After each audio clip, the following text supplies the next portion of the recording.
حصريا على زفات العروسة، زفات السنة، زفات غنائية، قصايد شعرية. جاكم غدير الزين التراحيب، يا اهل القصر قوموا وسووا مسيرة.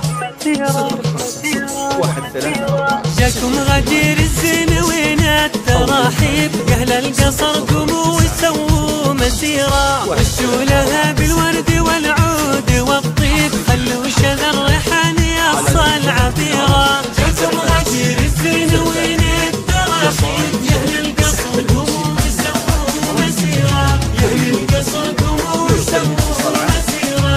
ام ابراهيم بنت ابوها الاصيلة، فيها من الطيبة معاني كثيرة. في زينها الفايق على كل تعبير، خلت حروف الوصف توقف بحيرة. جاكم غدير الزين وين التراحيب، يا اهل القصر قوموا وسووا مسيرة. يا اهل القصر قوموا وسووا مسيرة. ام العريس فعل في الجهر والغيب، ومزانها بالطيب دايم مطيرة. اخلاقها ترقى على كل تهذيب، من توها بنت لابوها صغيرة. جاكم غدير الزين وين التراحيب، يا اهل القصر قوموا وسووا مسيرة. يا اهل القصر قوموا وسووا مسيرة. وبذوقها تملك عذوبة واساليب، وبحسنها المزيون ما في نظيرة. وسط العريس الغالية مها الأصيلة، مكملة بالحسن والطيب سيرة. جاكم غدير الزين وين التراحيب، يا اهل القصر قوموا وسووا مسيرة.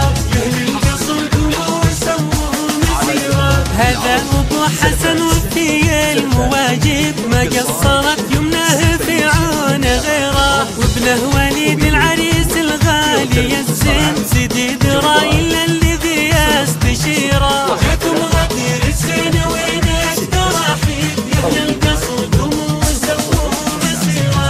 يا اهل القصر قوموا وسووا مسيرة.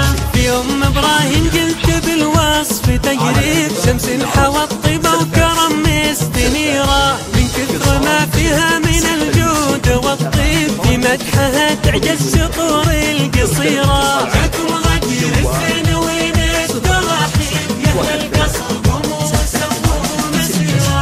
يا اهل القصر قوموا وسووا مسيرة.